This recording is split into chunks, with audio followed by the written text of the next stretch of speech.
150 francs CFA, c'est le prix conventionnel du transport en commun au Congo. Malheureusement, triste est de constater que depuis l'avènement du Covid-19, en effet, depuis l'annonce du déconfinement progressif et la limitation du nombre de passagers dans les transports en commun, les chauffeurs et receveurs de bus ainsi que des taxibus font dans la spéculation du prix du transport au mépris des normes législatives en vigueur. Tenez, au lieu de 150 francs CFA comme il est conventionnellement établi, ils extrapolent, fixant le prix du trajet comme ils l'entendent, allant de 200 à 250 voire 300 francs CFA, au su et au vu de tous, surtout des autorités compétentes.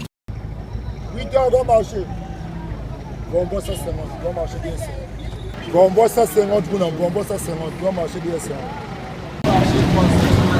En effet, ce phénomène n'est pas nouveau, il existe depuis de nombreuses années. Le Congolais lui a même attribué un petit nom, demi-terrain. Sauf que de nos jours, les receveurs, au lieu de morceler les itinéraires, préfèrent donner un prix global, une façon de maquiller ou de voiler ce phénomène de demi-terrain qui n'arrange guère les populations, surtout avec les temps qui courent. Certains citoyens apostrophés à ce sujet déplorent cette mauvaise pratique, mais estiment que la responsabilité incombe aux autorités compétentes, celle de doter la ville des infrastructures routières dignes, fiables et fluides, afin de mettre fin à ce phénomène honteux qui ne fait qu'étrangler davantage le panier de la ménagère, déjà agressé par le coronavirus et la crise financière.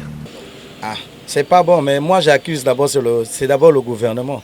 Puis on donne les taxes de roulage, les chauffeurs payent. Tout ce monde, toutes les amendes, eux ils payent. Mais la route n'est pas bonne. Comment on n'aura pas un problème de demi-terrain? Déjà, on peut prendre une personne au pont de Grand Marché jusqu'à Vindoulou avec les 150. Ça ne reprend pas. Mais si la route était bonne, ça peut marcher. Bon, il y a madame qui est normal, mon avoir normal. Il y a pour un peu, il y a chauffeur. À vrai dire, ce n'est pas normal. Mais ce n'est pas non plus la faute des chauffeurs ni des receveurs, mais plutôt de celle du gouvernement.